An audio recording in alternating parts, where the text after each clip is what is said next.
Hello and good morning, students of class 11th. Today in our economics class we are going to start our chapter number 2, collection of data from the book Statistics of Economics. आज हम अपनी next book कर रहे हैं. Chapter number 2 है हमारा, इसका नाम है collection of data. Chapter number 1 जो था बेटा हमारा, उसमें हमने स्टैटिस्टिक्स समझा था कि स्टैटिस्टिक्स क्या होता है. स्टैटिस्टिक्स होता है कि कोई भी ऐसी क्वांटिटेटिव इन्फॉर्मेशन मीन्स ऐसी information which is given in the number. Okay, कोई भी ऐसी न्यूमेरिकल में दी हुई नंबर्स में दी हुई information which makes some sense, which has a meaningful conclusion. ठीक है, ऐसी इन्फॉर्मेशन जिसका कोई मीनिंगफुल कंक्लूजन निकले, that will be our statistics. जैसे इसमें कुछ एग्जाम्पल दिए हुए हैं. 8 sugar mills in Haryana and 20 in Punjab. So अगर हम सिर्फ क्वांटिटेटिव इन्फॉर्मेशन दें, कैसे 8 शुगर मिल है हरियाणा में और 20 है पंजाब में, तो वो हमारी क्या बन जाएगी, स्टैटिस्टिक्स. अगर हम सिर्फ क्वांटिटी दें 8 एंड 10, 8 मिल एंड 20 मिल्स, ठीक है, तो is there any meaning of this information? No. But when we say that there are 8 sugar mills in Haryana and 20 in Punjab, then we can make a meaningful conclusion from it. ठीक है ना. तो जहाँ पर meaningful conclusion निकले वो हमारा क्या होता है, स्टैटिस्टिक्स. अब स्टैटिस्टिक्स और डाटा हम कह सकते हैं, उसको कलेक्ट कैसे किया जाता है, इसको इकट्ठा कैसे करेंगे. इसके 2 सोर्सेज हैं. कलेक्शन ऑफ डाटा के 2 सोर्सेज हैं. First one is primary, second one is secondary. Primary source of data and secondary source of data. Primary source of data कौन सा होता है? ये वो सोर्स होता है जिसको हम फर्स्ट टाइम कलेक्ट करते हैं और it is collected from the source of its origin. ये कलेक्ट किया जाता है, collection of data from its source of origin, जहाँ से हमें ये कलेक्ट करना है वहीं. जैसे अगर मान लीजिए हमें अब देखना है कि हमारे एरिया में बच्चे कितने हैं. एक हमने पर्टिकुलर एरिया ले लिया, उसमें देखने हैं हमने बच्चे कितने हैं. तो हम क्या करेंगे, उस पर्टिकुलर एरिया के हर एक घर में जाकर उनसे डाटा कलेक्ट करेंगे regarding the number of children they have. Okay, हर घर में जाकर हम पूछेंगे कि आपके घर में बच्चे कितने हैं. फिर अगले घर में पूछेंगे, फिर अगले घर में, फिर अगले घर में, फिर अगले घर में. धीरे धीरे करके हम एरिया पूरा कवर कर लेंगे और जब हमें सभी बच्चों का डाटा मिल जाएगा तब हम सभी बच्चों के नंबर्स को टोटल कर देंगे और तब हमें डाटा मिल जाएगा कि हमें इस एरिया में कितने बच्चे हैं टोटल. ठीक है, तो हमने क्या किया, डायरेक्टली उनसे कांटेक्ट करके जहाँ से हमें वो डाटा मिलना था from the source of its origin, हमने वो डाटा कलेक्ट किया है.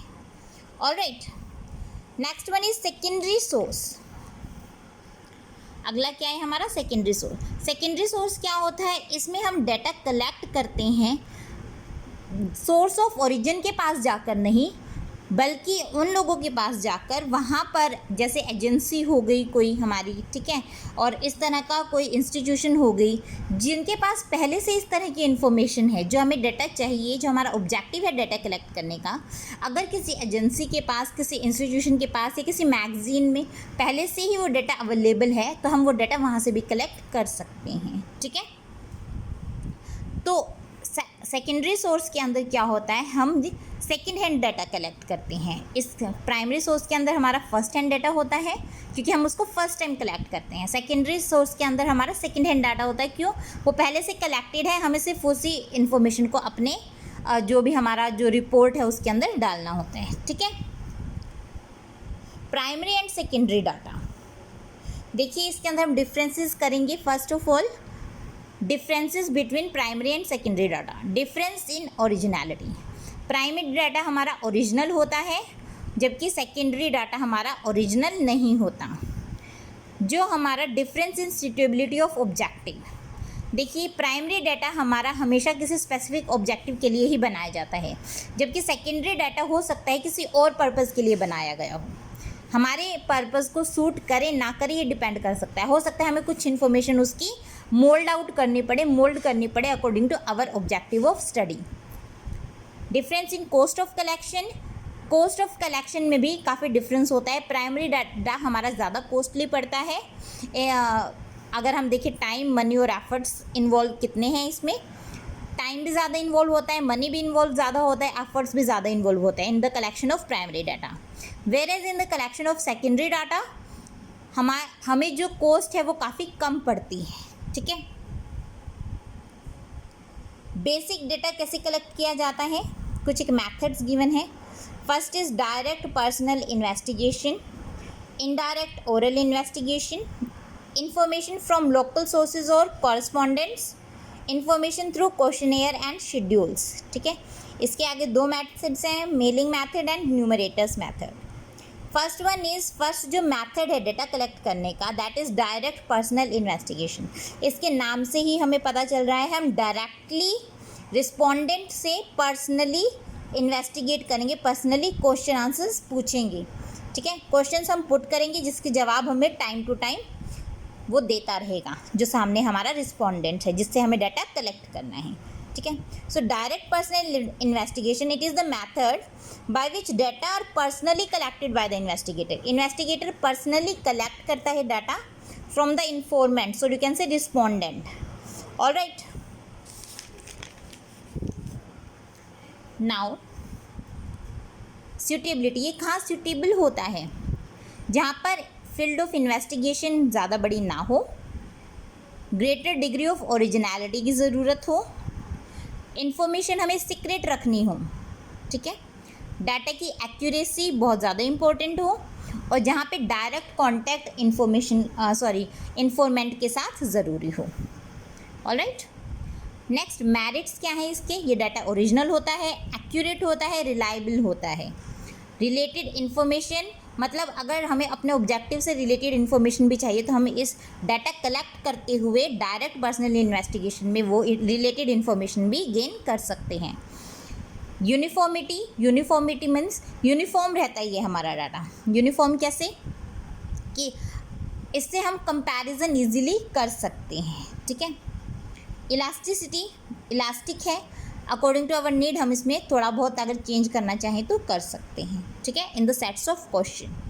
ओके, जैसे अगर हमने कहीं बच्चे देखने हैं किसी एरिया में, ठीक है, कि इस एरिया में कितने बच्चे हैं, और अगर हम पहले घर में जाते हैं और हमने उससे पूछा कि सर क्या आपकी शादी हो चुकी है, अगर उसने बोला नहीं हुई तो आगे बच्चे होने का तो सवाल ही पैदा नहीं होता है ना।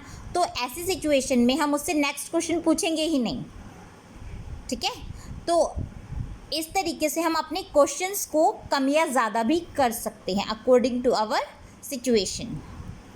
मेरिट्स हो गई, अब डीमेरिट्स। डीमेरिट्स क्या है, वाइड एरिया को कवर, देखिए ये छोटे एरिया के लिए तो काफ़ी ज़्यादा सूटेबल है, लेकिन अगर एरिया हमारा वाइड है इन्वेस्टिगेशन का तो ये वाला मेथड इतना सूटेबल नहीं रहेगा।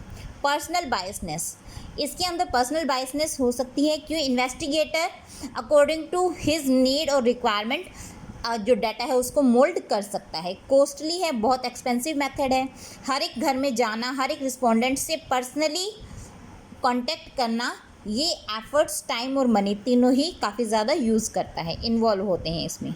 लिमिटेड कवरेज, इसमें कवरेज होती है जो लिमिटेड होती है। ठीक है, कई बार जो इसमें एरिया ऑफ इन्वेस्टिगेशन है वो बहुत ही ज़्यादा छोटा होता है, तो जिसके अंदर हम कई बार रॉन्ग कंक्लूजन भी निकाल लेते हैं। ठीक है, छोटा एरिया रहेगा तो मतलब वो लेस रिप्रेजेंटेटिव उसमें शो करेंगे, और जब लेस रिप्रेजेंटेटिव होते हैं तो कई बार हमारा कंक्लूजन है वो रॉन्ग भी आ जाता है regarding our data. Okay, next one is indirect oral investigation. Indirect oral investigation कौन सा होता है, इसके अंदर हम रिस्पोंडेंट से डायरेक्ट कांटेक्ट नहीं करते। ठीक है, हम रिस्पोंडेंट से डायरेक्टली कांटेक्ट नहीं करते, ये ऑरली कांटेक्ट करके जिसके पास वो इन्फॉर्मेशन मिल सकती है उन पे हम क्या करेंगे, इन्फॉर्मेशन ले लेंगे। ठीक है, so it is the method by which information is obtained not from the person. ठीक है, उस पर्सन से नहीं लेंगे, ये लेंगे from other person who are expected to possess, दूसरे व्यक्ति से जो हम सोचते हैं कि उसके पास वो इन्फॉर्मेशन हमें मिल जाएगी। ठीक है, जैसे कि अगर एक हमारी कोई कंपनी है, उस कंपनी के हम एम्प्लॉयज़ से पूछने की एम्प्लॉयर से पूछने के बजाय कि आपकी कंपनी कैसे चल रही है, उसके एम्प्लॉयज़ से पूछें। ठीक है, तो वो क्या होगी हमारी इनडायरेक्ट ओरल इन्वेस्टिगेशन कि कंपनी की सिचुएशन क्या है। ओके, सूटेबिलिटी कहाँ पर है? जहाँ पर फील्ड ऑफ इन्वेस्टिगेशन काफ़ी ज़्यादा बड़ा हो, ठीक है। अगर हमें वो व्यक्ति ना मिले वहाँ पर तो हम उससे रिलेटेड व्यक्ति से भी वो इन्फॉर्मेशन गेन कर सकते हैं। जहाँ पर व्यक्ति से डायरेक्ट कांटेक्ट होना काफ़ी मुश्किल हो, जिसके पास वो हमें कंसर्न डाटा मिलेगा। ये वाली जो मेथड है वो वहाँ यूज़ होती है जहाँ पे इन्फॉर्मेशन इन्फॉर्मेंट से मिलना काफ़ी मुश्किल हो। क्यों? क्योंकि उसको पता ही नहीं कि इन्फॉर्मेशन प्रोवाइड कैसे करनी है, वो लिख नहीं सकता, पढ़ नहीं सकता, उसको ज्ञान नहीं है। जहाँ पे इन्वेस्टिगेशन काफ़ी कॉम्प्लेक्स हो नेचर में कि सिर्फ एक एक्सपर्ट यूज़ इन्फॉर्मेशन को दे सकता है, ठीक है। So these are the suitability of indirect oral investigation. Merit है wide coverage, wide area cover करती है। लेस एक्सपेंसिव, ये कम एक्सपेंसिव है। डायरेक्ट पर्सनल इन्वेस्टिगेशन में ज़्यादा खर्चा पड़ता है, ज़्यादा कॉस्टली रहती है, ये हमारी कम एक्सपेंसिव है। एक्सपर्ट के ओपिनियंस भी हमें मिल जाते हैं। इसके अंदर जो ओपिनियन है, जो इन्फॉर्मेशन है, ज़्यादातर किससे ली जाती है? एक्सपर्ट से ली जाती है, तो उनके एक्स्ट्रा ओपिनियन भी हमें मिल जाते हैं। फ्री फ्रॉम बायसनेस से ये काफ़ी दूर होता है और सिंपल मेथड है ये, ठीक है। Simple method in comparison to the direct personal investigation. Demerits, ये लेस एक्यूरेट होता है। लेस एक्यूरेट क्यों होता है बेटा? क्योंकि इसके अंदर जो इन्फॉर्मेशंस हैं वो जिससे इन्फॉर्मेशन लेनी है उसकी बजाय किससे ली जाएगी? जो उससे कंसर्न्ड व्यक्ति हैं। तो ये क्या कई बार होता है, थोड़ा लेस एक्यूरेट रहता है, बायस्ड हो सकता है। अगर उस व्यक्ति को इन्फॉर्मेशन के बारे में पता होगा तो ही वो बताएगा, अगर नहीं पता होगा तो हो सकता है वो गलत इन्फॉर्मेशन भी हमें पहुंचा दी। डाउटफुल कंक्लूजन डाउटफुल होते हैं। क्यों? कई बार जो विटनेस होता है जिससे हम इन्फॉर्मेशन ले रहे हैं वो गलत इन्फॉर्मेशन भी दे देता है। और इसका जो बायसनेस वाला पॉइंट था बेटा, विटनेस अगर वो बायस्ड है फॉर द प्रॉपर, जो हमारा रिस्पोंडेंट है उसके लिए बायस्ड नेचर का है, तो वो हमें इन्फॉर्मेशन भी बायस्ड ही देगा। ओके, डिफरेंस है बेटा इसके। जो डायरेक्ट पर्सनल इन्वेस्टिगेशन है, हमारी जो डायरेक्ट पर्सनल इन्वेस्टिगेशन है, इसके अंदर डायरेक्ट कॉन्टैक्ट होता है, जबकि इनडायरेक्ट ओरल इन्वेस्टिगेशन में डायरेक्ट कॉन्टैक्ट नहीं होता है। डायरेक्ट पर्सनल इन्वेस्टिगेशन है कि वहाँ यूज़ होगी जहाँ पर एरिया स्मॉल होगा, और इनडायरेक्ट पर्सनल इन्वेस्टिगेशन जहाँ पर एरिया लार्ज होगा।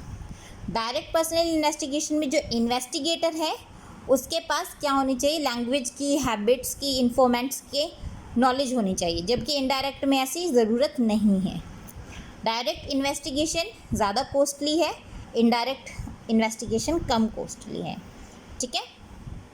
सो this are the two main points. Next है हमारा information from local sources. Information हमारा लोकल सोर्सेज से और कॉरस्पॉन्डेंट्स से। ये वाला टॉपिक हम कल करेंगे। आज के लिए इतना ही बेटा। That's all for today. Thank you.